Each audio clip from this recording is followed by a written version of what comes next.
এই যে রান্নাঘরে এসেই সব কিছু একদম এলোমেলো করে নিয়েছি। কেন নিয়েছি জানেন তো? রান্না করার জন্য। রান্না করতে হলে এলোমেলো করতেই হবে, এটাই স্বাভাবিক। হ্যালো এভরিওয়ান, আসসালামু আলাইকুম। কেমন আছেন আপনারা সবাই? আলহামদুলিল্লাহ, আমিও ভালো আছি। আর এই যে প্রতিদিনের যে ডিউটি আমার, সেটা হলো রান্নাবান্না। রান্নাঘরটাই যেন একটা অফিস রুম হয়ে গেছে। এই যে দুপুরবেলা চলে আসলাম রান্নাঘরে, আর আজকে কি রান্না করব সেটাই শেয়ার করব আপনাদের সাথে।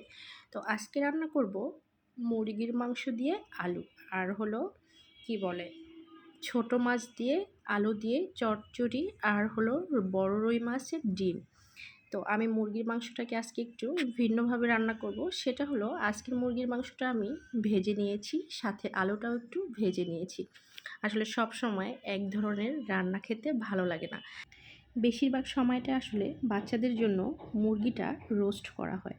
তো আজকে ভাবলাম একটু রান্না করি, আর আলুটা আর মাংসটা ভেজে নিয়ে মুরগির মাংসটা আজকে রান্না করব। আর এখানে রান্না হচ্ছে গুঁড়া মাছ। গুঁড়া মাছ দিয়ে আলু দিয়ে চচ্চড়ি হচ্ছে। আর এটার মধ্যে আমি সব ধরনের মশলা একসাথে মাখিয়ে, মাছটা আর আলুটা একসাথে সব ধরনের মশলা দিয়ে মাখিয়ে একবারে বসিয়ে দিয়েছি।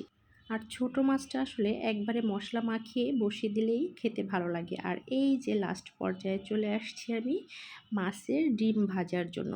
আর মাছের ডিমের মধ্যে আমি অনেকগুলো পেঁয়াজ, হলুদ, মরিচ, লবণ, তারপরে কি বলে জিরার গুঁড়া, ধনিয়ার গুঁড়া সব কিছু দিয়ে এটাকে আমি ম্যারিনেট করে রেখেছিলাম, মাখিয়ে রেখেছিলাম অনেকক্ষণ।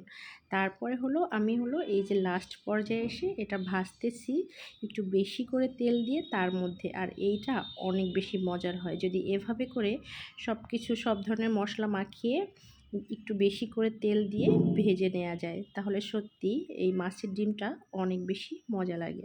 আমি কিন্তু এটার মধ্যে আদা রসুনও দিয়েছি, এটা বলতে আমি ভুলে গিয়েছিলাম। তো যাই হোক, আমার সব ধরনের রান্না প্রায় শেষের দিকে। আর এই যে ডিমের বাকি অংশটাও ভেজে নিচ্ছি। আর এটা ভাজার পরে কেমন মনে হচ্ছে জানেন? আমরা যেরকম ডিম ভাজি করি না, ডিম ভাজি, নর্মাল ডিম ভাজির মতো লাগতেছে একদম। তবে এটা খেতে কিন্তু বেশ মজার হয়েছিল, অনেক বেশি মজার হয়েছিল এই যে রুই মাছের ডিমটা।